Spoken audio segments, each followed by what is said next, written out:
रोज़े रोशन की तरह आया हो जाएगी। इन सब के पीछे जो बड़ा सबब है वो ये है कि दीन की जो कद्र हमारे दिलों में होनी चाहिए वो नहीं। असल हमारा मकसद, हमारा टारगेट वो क्या? आखिरत। एक मोमिन सच्चा और पक्का मुसलमान की नजर में आखिरत असल है। बल तुसिरून अल हयात दुनिया वल आखिरतु खैरुन व अबक़ा। दीन अल्लाह ताला ने हम सबों को अपनी इबादत के लिए पैदा किया और इबादत का तरीका जहाँ सिखाया जाता है वो मदारिस।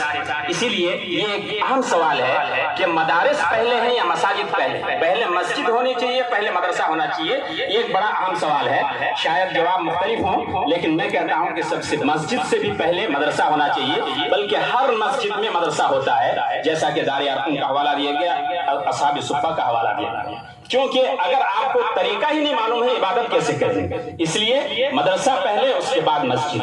और मस्जिद में मदरसा हो और नूरुन अला नूर। तो हमारे मदारिस की जो ज़बो हाली है, तनज़्ज़ुली के शिकार हैं, उसका सबसे बड़ा सबब यह है कि हमारे नज़दीक दीन की तालीम की कोई अहमियत ही नहीं।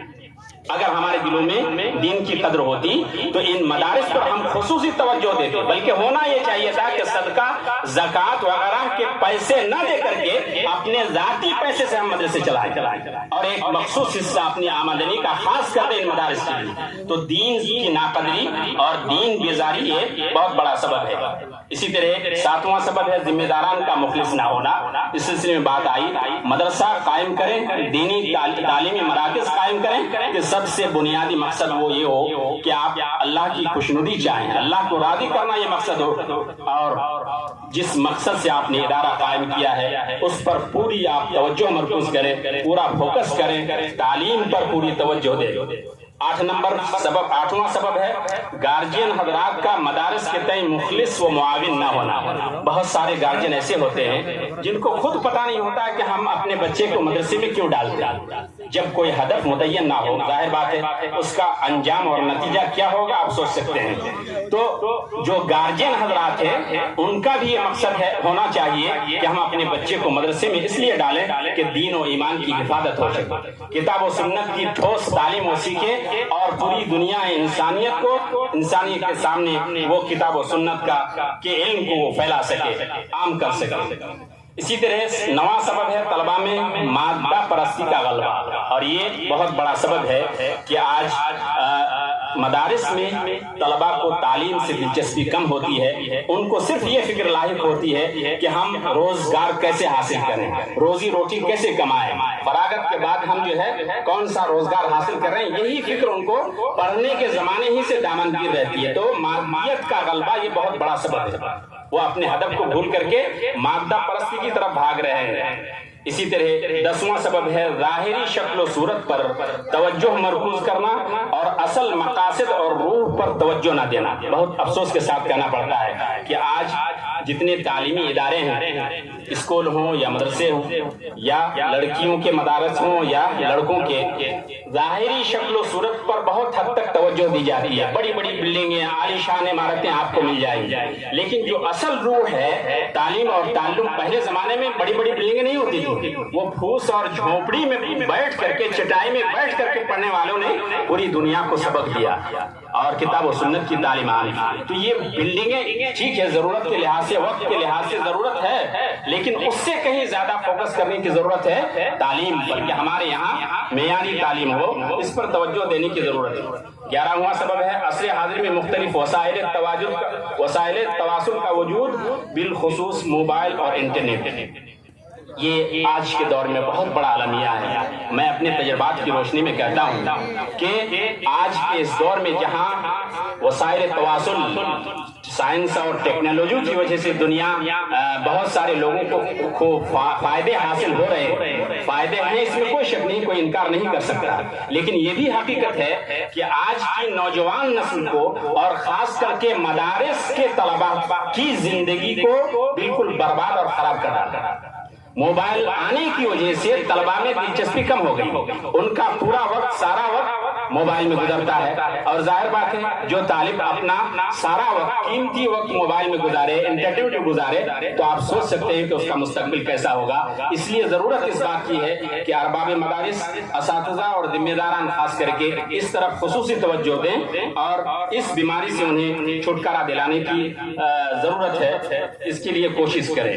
اسی طرح 12واں سبب ہے ارباب مدارس کا طلباء و اساتذہ کو چندہ کے لیے مکلف کرنا۔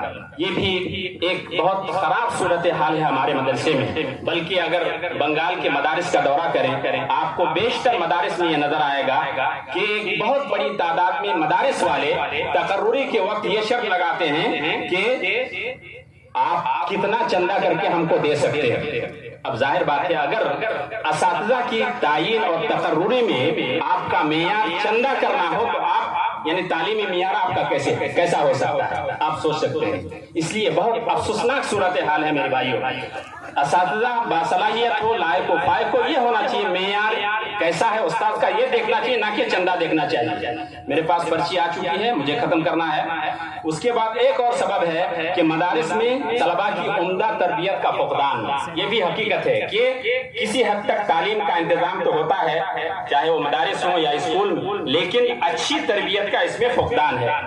اسی طرح ایک اور سبب موجودہ طریقہ تعلیم، اس پر لمبی گفتگو ہو سکتی ہے، لیکن خلاصہ یہ ہے کہ مواد کی کثرت، عصری علوم جو ہے اس کی بہت زیادہ داخلی نصاب ہونا اور توازن کا نہ ہونا، یہ ایک بہت بڑا فیکٹر اور سبب ہے۔ اسی لیے ضرورت اس بات کی ہے کہ ایک ٹیم بنا کر کے اچھے اور جید علماء کی اس پر ایک لائحہ عمل تیار کیا جائے کہ طریقہ تعلیم کیا ہونا چاہیے، نصاب تعلیم کیسا ہونا چاہیے۔ اسی طرح اور سبب دینی علوم کو دنیاوی علوم سے الگ کرنا، اس پر ہمارے محترم شیخ حسین احمد مدنی صاحب نے کافی تفصیل سے گفتگو کی ہے، اس لیے اس کی ضرورت نہیں ہے۔ عصر حاضر کے تقاضے کے مطابق رہائش و طعام کا بہتر بندوبست نہ ہونا، یہ بھی ایک حقیقت ہے کہ آج ہم مدارس کھول دیتے ہیں، تعلیمی مراکز کھولتے ہیں، مگر ان کے خاص کر کے کھانے پینے اور رہنے سہنے کا بندوبست اچھا نہیں کیا جاتا اور ان کو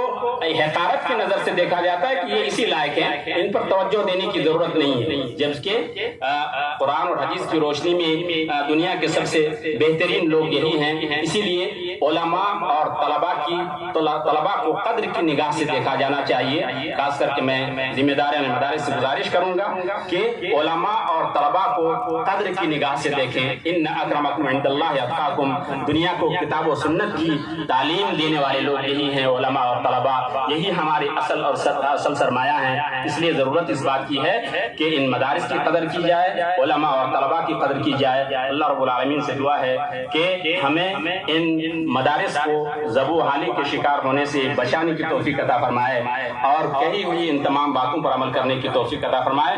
وآخر دعوانا ان الحمد للہ رب العالمین، والسلام علیکم ورحمۃ اللہ وبرکاتہ۔